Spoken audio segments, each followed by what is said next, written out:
Just jump right in.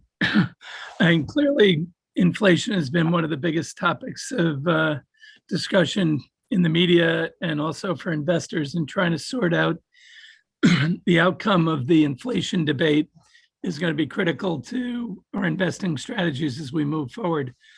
Excuse me. And it's really right now we've had unusual monetary and fiscal policy and initiatives being implemented all over the world, and its impacts are creating a very uneven economy. And how this moves both markets and currencies is a big issue. So we're going to try and delve into that. So, the reopening of the economy has had a lot of debate going on about what it's going to mean. Is it permanent or is it transitory? And the key reasons that inflation's on the rise is really we've created this massive pent-up demand by the lockdowns. Back to the trade tensions between the US and China, we had real major supply chain disruptions. Now we're going through rebuilds and trying to make them more resilient is creating a massive rush for the supplies needed to run businesses. That's led to a spike in commodity prices, including the chips. And at the same time, you've had these massive labor shortages, and you're now getting pressure on wage rate increases, which is making putting a lot of pressure on companies to how are they going to manage that. We think it all leads to an acceleration of the digital transformation, but that doesn't necessarily change the debate in the near term on the inflation spikes that we're starting to see play out. So the challenge for policymakers is really to thread the needle between getting healthy inflation and sustainable growth. And you're hearing that from governments all over the world. And it's really important that we differentiate between healthy inflation and the kind of inflation we've had in the 70s. We think this is a very different time from that, particularly for the United States, but probably for the global economy as well. The issue for policymakers is also getting reelected in a lot of countries, and particularly if they did what needs to be done and still get reelected. We think that Jean-Claude Juncker had a great comment years ago. He said, "We know what to do, we just don't know how to get reelected after we do it." And I think that's a pretty big issue for governments all over the world. And now you have this tension that we didn't have in the years ago that is really starting to grow, with the demands of the populations are exceeding what the financial realities of what governments can deliver. And that's creating a big tension for both sides. And you're getting this populist unrest that's coming out, and it's starting to play out in which parties are political shifts of parties and the like. The Federal Reserve and the ECB, and I think the BOJ, believe that inflationary pressures are transitory, but that doesn't mean that they can't go be longer periods than people are comfortable with, and that may force policymakers to change, and we'll talk about that in a minute. I think economic scarring is one of the big issues, and that is the long-term impacts of pandemics and the financial crisis that are keeping people out of the workforce, and they're eroding skills if you've been out for so long, particularly as technology is moving very rapidly. It's hard to be out of work and get back in. And the older you get, the harder it seems to be. And that leads us to the other issue, which we have massive demographic problems that are straining what governments can do. At the same time, debt levels are getting quite high. So we believe there are a lot of distortions out there, which makes it hard for all of us investors to figure out how to move forward. But let's just step back and look at global growth. And this is from the IMF. And looking from 19 forward, we had a little blip in the growth. It was down about 3.5% worldwide. And now you're seeing the projections for kind of steady, stable growth. But the problem is the benefits of that will be shared unequally. And that's what we think is one of the big issues for policymakers. If you look at inflation, and the blue dots are world inflation, the orange is advanced economies, and the gray is emerging economies. And you can see from 20 forward, you're starting to see a decline in inflation levels, across the board. And that is why a lot of people believe it's transitory. And that's what the outlooks are. And remember, the IMF works off of the projections that countries give them. So let's look forward. And I wanted to step back. And as I was getting ready for the call, I wanted to think about when were these central banks started and what was their mandates and what is it today? And the Bank of Japan obviously was started in the 1800s, price stability the key. The Federal Reserve started in 1913, price stability and maximum employment is the key. I thought the People's Bank of Japan mandate is actually a fascinating one relative to other countries in that their focus is really under the leadership of the State Council, where the other central banks tend to try and be less structured to the less politicized. But this is really driven by the state, and it's designed to really, the outcome is designed to have stability in the value of the currency and get steady growth. And we think that has big implications for some of the headlines in the papers now that we'll talk about in a minute. And the ECB started obviously in the late in 1999, and their focus was price stability. So it's a very slightly different mandates for the Fed and the People's Bank of China relative to the other Bank of Japan and the European Central Bank. I only chose these because it's the when you combine them, it's really about 60% of global GDP. So I wanted to really focus on these countries to start. We'll take a look at each one of them. In Japan, you see the top is GDP growth, the bottom is inflation, and the Japan's been struggling to get meaningful levels of inflation for some time, and you've seen that in the growth of the economy. We think there are a lot of dynamics at play here, but I just want to take you through the different countries. China on pace for very steady growth still. A lot of that is driven by the ability of the government to manage the economy in a very efficient way. It has been an economic miracle, but all the economies have challenges, and the debt loads and what it means for individual companies and regions is going to be a very important element to see play out. But you're not seeing massive inflation projections here either.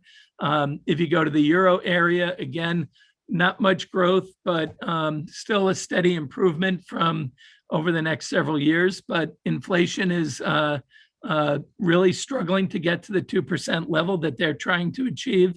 So it's very hard to see from the government's perspective, massive inflation pressures coming unless you're using all the goods and services that we need every day, like food, gasoline, and energy. In the United States, the price of a tank of gas, a gallon of gas, is up $1 over last year at this time.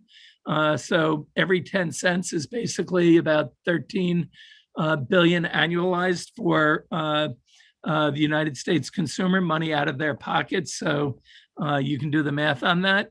So it's a tough area to see. So how will rising inflation rates impact policy? Here's what the governments are saying, what the Bank of Japan is saying. First, it's going to take time, but it's still possible to achieve our 2% target. For those of you in Asia, you know better, but I think this has been a 20 or 30-year run that they've been trying to achieve 2% inflation. They set their rates at negative 0.1 on the short end and 0 on the long end. And their inflation forecast for next year is 1%, so not even half of their target. The PBOC is really focused on that consumption is still constrained and they're getting insufficient investment growth. That's key to moving the economy forward. So they need to get the consumer really ramped up so they can be more self-sufficient. Rising inflation in major economies is really putting pressure on currencies. Actually, the People's Bank, the Chinese currency has been moving up lately, but other emerging economies are seeing currency depreciation, and that is affecting capital flows. The dollar weakness is not helping right now. And then if you go to Europe, they've been struggling to get inflation, but Christine Lagarde is really focused on the fact that there are a lot of temporary factors, including energy, that are creating inflation, and those are not sustainable in their view year over year. And there is demand issues, although the reopening is inconsistent around the world. And Europe is struggling getting the reopening going, and that's going to continue to put some pressure. I thought Lagarde's quote on they're viewing the European economy as being on crutches, a fiscal crutch and a monetary one, meaning the economy is not self-sustaining by any means at this point, and further support is going to be necessary. But the question for all these governments is how much more support can we provide, and what does it mean to us in the long run? I want to just take a look at the United States, and we'll come back and open it up for discussion on some of these questions that I'm raising. But you can see very steady growth for the US and China. So we are clearly the two economies that are leading the world out of it as the two leading GDPs, followed by Japan as the third one. And Europe, you could argue, would be the largest economy, depending on how you roll it up. But we're struggling to get inflation to be sustainable. And I'm going to show you what the market thinks of that. But before I do, I thought it'd be helpful to look at inflation through the decades, going back to when the Fed was started. And what I'll tell you is the average for those for this period from inception is 3.1%. And we're struggling for the last 2 decades to get above 1.78% average annual inflation rates for what is the world's leading economy. Although we do have the depression and the pandemic like the rest of the world, not the depression, the financial crisis, which to some felt like a depression, and the pandemic. And we're still working through that. And that is a big challenge. And I think this low inflation pressures are really pretty explainable from a couple areas. But looking forward, this is for the US, the 5-year forward estimates from the market on inflation is still only 2.4%. So well below the inception to date average. And it's not really moving up on a steady basis until you get into the outer years of the 5-year expectations.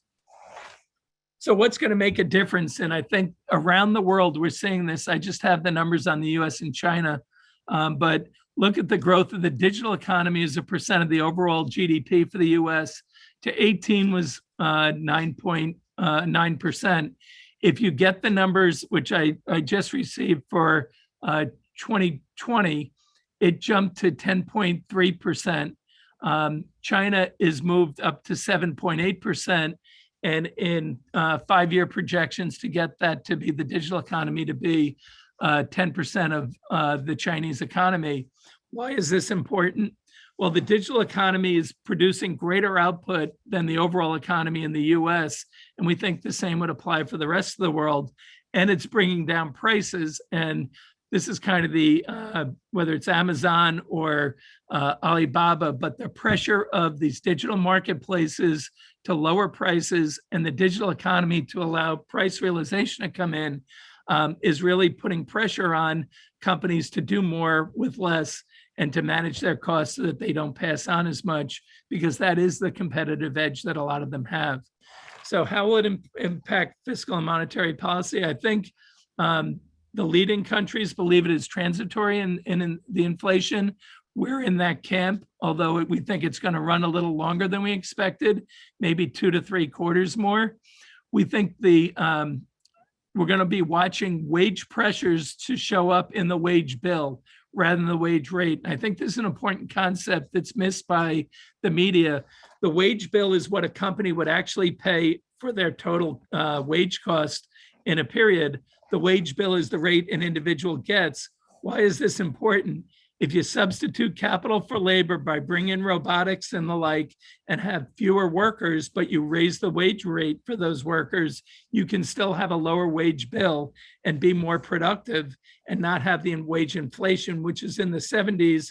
Part of what hurt the US so badly is we had cost of living increases that were guaranteed for the labor unions, that no matter what was going on with the company, they were getting wage increases, which hurt profitability and started the shift of looking for lower cost opportunities, which is why so much of the manufacturing sector moved out of the United States to the rest of the world. We don't see the wage bill rising as much in the US, and we think that's something you need to watch in other economies. We believe that commodity pressures will subside. China is actually working very hard to keep lower the pressures on commodities. You're starting to see lumber prices coming down, I think 24% in the last couple of weeks. So we think as you get past this first half of the year, a lot of that year over year wage or commodity pressures will reduce just by the sheer math of it. We think that there's low confidence that from governments and central banks that consumers will spend at the same rate after they get through their initial spending splurge on the reopening, and then they'll get back to a more normal spending levels. There will still be a lot of cash in the system, but that's not going to drive us. We think that central banks are making a lot of comments about Bitcoin. You're seeing it again. China's looking at placing additional curbs on it, which is going to add to the volatility. But this is in a sense, part of China's move to make sure that they have a stable economy and a stable currency, which is their key, and they're very focused on that. So we think there are going to be continued pressures in the Bitcoin space as central banks roll out more stable currencies and really look to manage the distortions that are going on in the economies, and they need more predictability. We think monetary policy will be on hold, although we expect that the central banks, particularly the US Bank and the ECB, not the Bank of Japan, will probably start their tapering efforts for quantitative easing sooner than originally planned, and maybe talking that up at Jackson Hole in a couple of weeks or a couple of months. But then we think that they'll be slower to raise interest rates, although they will move that in. The Fed's was originally talking about not making an interest rate increase until 2023. We would expect that that may come in sooner, but that's okay, because if it's a sign of a growing economy that is growing the right way, we don't think that's problematic. But we have to watch what the impact is on currencies, particularly as how that plays out in the emerging markets, and particularly those developed markets that are heavily indebted right now, particularly when their debts are in dollars. Central bankers are really concerned about the longer-term impact of economies continuing to operate below their potential and trying to close that gap. So we don't think on the fiscal side, on the monetary side, they'll move things up and not make dramatic changes. On the fiscal side, they're going to continue to lay it on with more fiscal stimulus, because the spending needs are high around the world. The US and other countries have massive infrastructure spending needs that they have to go through and put in place just to make sure their economy is running efficiently. The number from a couple of years ago was a $57 trillion number globally to keep the global economy in a state of good repair for their infrastructure. We think the spending has to be higher than that, and that will require governments to continue to keep the pedal to the metal on fiscal stimulus as well. You're seeing that in the US, the debate right now of 2.3 trillion, now 1.7 from the Democrats. From the Republicans, they're looking at somewhere around 600 billion. This is on top of all the additional spending we've previously made. So our expectations are inflation will run hotter and longer than we originally anticipated, but not to levels that would create concerns, or maybe even not even achieve sustainability on the 2% targets that the US and Europe have set and the Bank of Japan are trying to achieve. We think the base rate effect, which is the year over year change, after you get through these first 2 quarters of the year, will actually start to mitigate some of the inflation pressures. We think commodity prices will ease. And as the reopening goes and people go back to work, spending patterns will change, and that will release some of the pent-up demand. And after that initial surge, you'll get more normal spending patterns.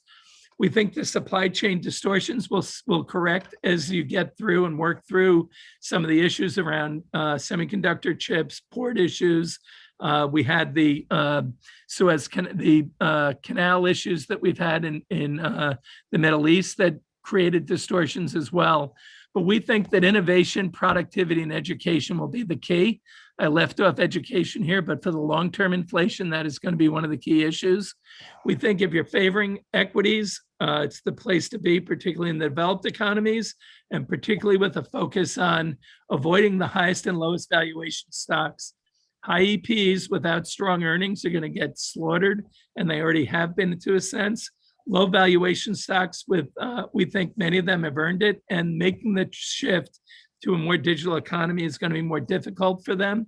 So you want to focus on companies with embedded advantages, meaning they have significant opportunities that their competitors don't have, whether it's the Amazons or the Alibabas or the companies that are the leading tech companies, the Apples of the world.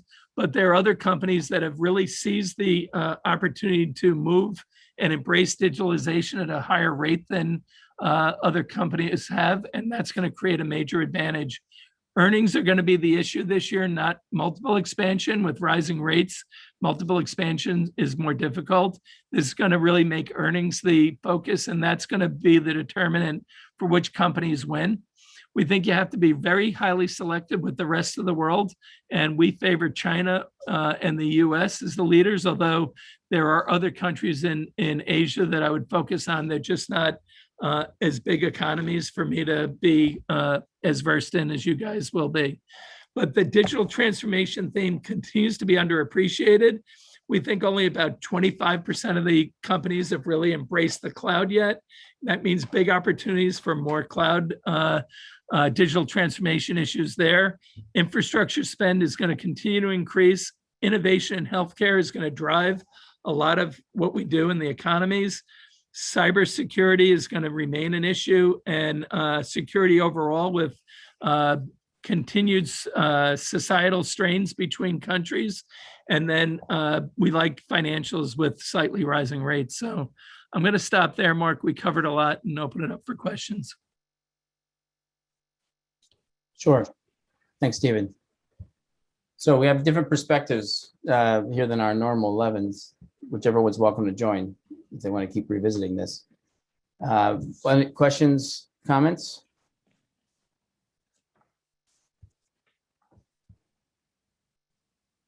Stunned.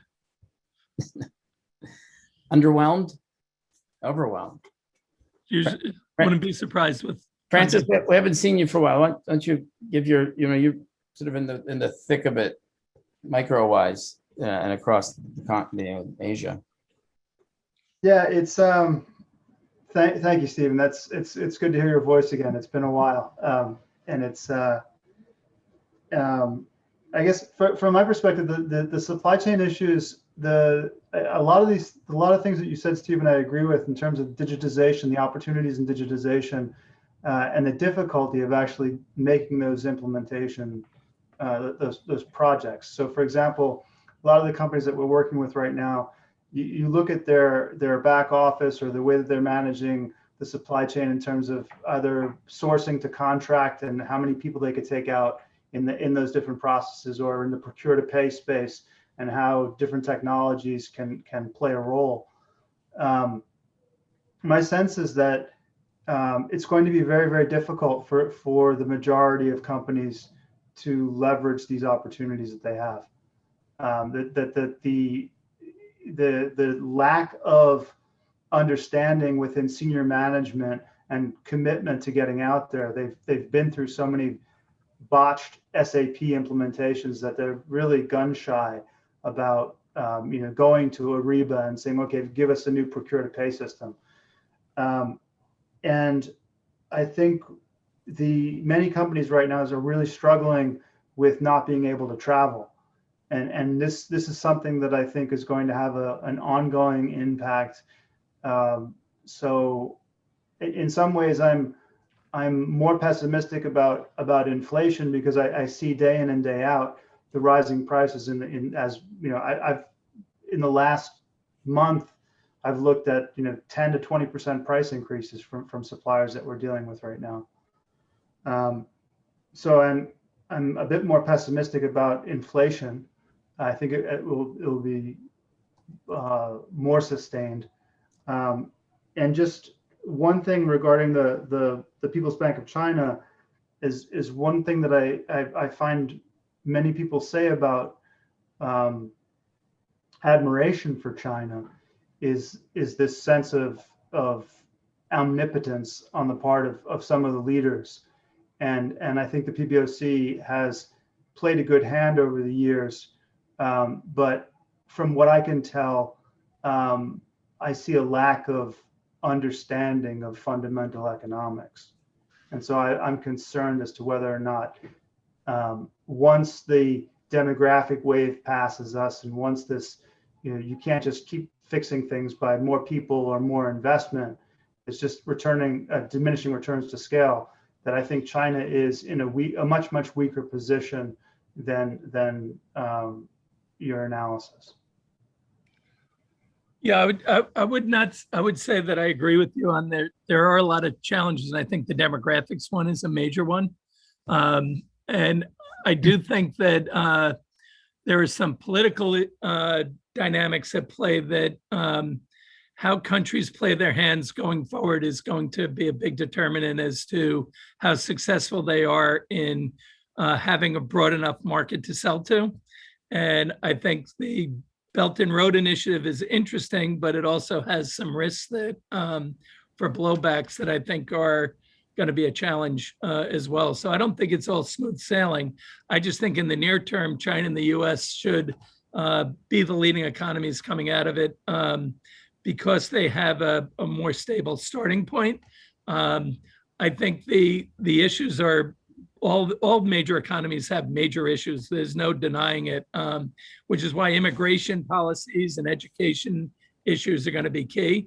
But I also very much agree with you that this is going to be a very uneven beneficiaries on a country level, on a company level, and on an individual level all over the world. And I think the ability for everyone to make the transition is not going to be there. And I think a lot of companies will be left on the side of the road. So I agree with that. And while I admire what China's done, I think the next stage, they've gotten through this, the initial middle class barrier, but what do they do next is going to be a challenge. I agree with you there. But I do think their runway is going to be a little bit better for the next couple of years than a lot of other countries. So I think longer term, it gets to be a lot stickier. So what I've been seeing is I think the real pandemic in the world is a lack of leadership. Political, business, just a complete lack of leadership. Yeah. There have been a lot of missteps, that's for sure. And even the way governments around the world are treating crises for trying to solve all the problems instead of solving specific ones is going to really hurt, because if you spread your investments around too much, you don't get the return on them the way you should. And I think that's going to be the Achilles heel longer term. But in the nearer term, we don't see that as going to create the inflation pressures. We think they're going to waste a lot of money trying to get to the right answer, and it'll take some time to figure it out. Mhm. Other comments, questions?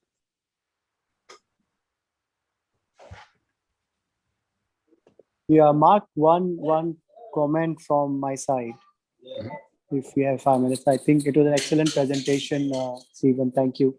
And I think I recollect one of the economists in India was giving some feedback because if you would know that the budget for fiscal year 21-22 was released by government in February 21.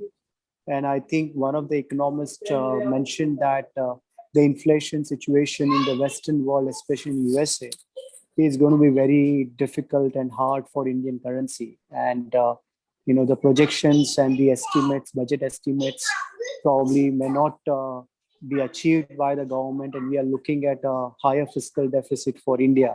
Your some comments on that?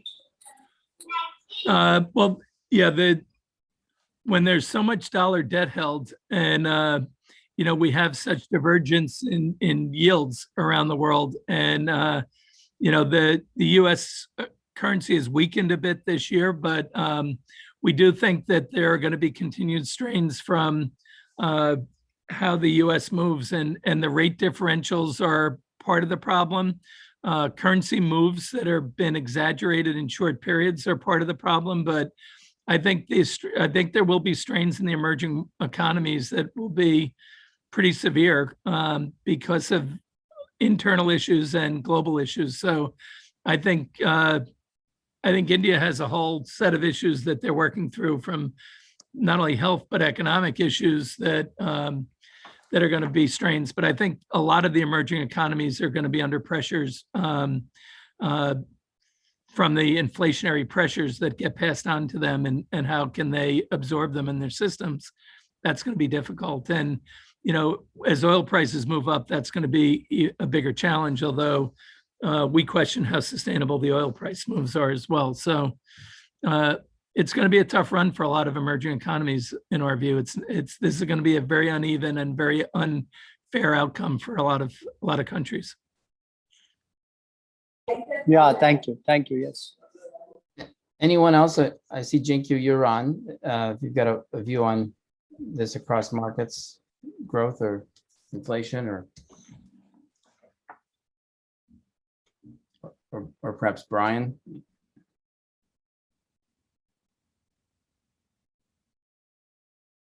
What I love about Brian, one thing is that I told him, what does it need? What do I need to do to get him to come to Ohio and Michigan? And he said, nothing. As long as I'm there. I need to talk to my kids. I wish my kids were big enough fans of me. Absolutely. Looking forward to seeing you in Ohio. And hopefully I'm getting the Moderna shot next month. So, hopefully that'll make it possible.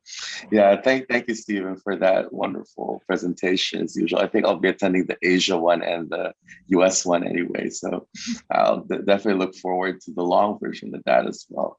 Yeah, and then I do think, and I agree with, what you've been saying, one of the things that, I'd love to determine as well, moving forward, looking further into the future is with China's growth rate being the way it is and the US growth rate being the way it is, when do you think that point where China's GDP will approach or even overtake that of the US GDP? Because I think it's a matter of when, not if, at this point. And what are the dynamics that will surround that outcome?